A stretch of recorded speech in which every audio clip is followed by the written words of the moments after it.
Bonjour à toutes et à tous. Les marchés financiers ont observé un pic de stress tout à fait substantiel en ce début du mois d'août.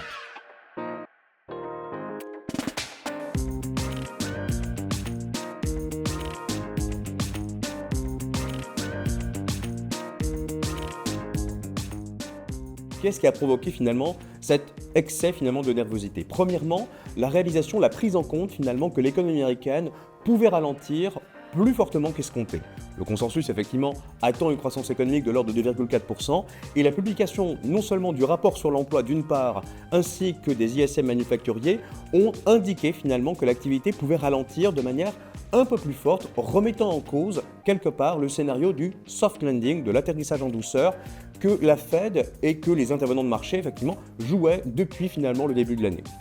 Et donc finalement la conséquence de tout cela, c'est que les baisses de taux que pourrait introduire la Fed à partir du mois de septembre ne constitueraient pas un facteur de soutien pour les marchés, mais surtout une réponse finalement à une situation économique qui se détériore. Et la prise de conscience finalement de cette détérioration macroéconomique a entraîné finalement une augmentation, une correction de marché assez significative. Deuxièmement,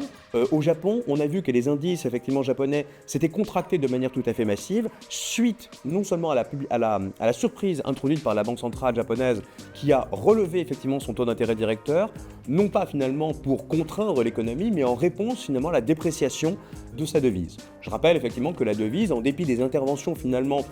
ciblées de la Banque centrale, s'est continuellement dépréciée, notamment par rapport au dollar, et la seule méthode finalement que la Banque centrale a pu trouver pour pouvoir effectivement enrayer cette dépréciation était de monter les taux d'intérêt directeurs.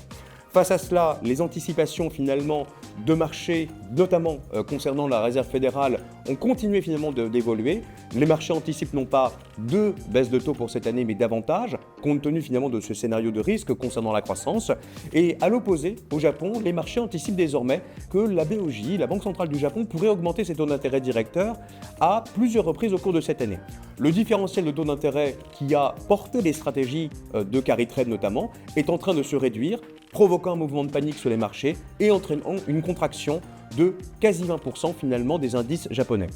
Là aussi, on a le sentiment finalement d'avoir une situation d'exagération, de stress, et ce stress devrait effectivement se normaliser à mesure que les données macroéconomiques montrent effectivement que ce n'est pas la récession qui est en train de se manifester aux États-Unis, mais davantage un scénario de ralentissement graduel et qui devrait finalement arriver à une croissance économique autour de 2% d'ici la fin de l'année.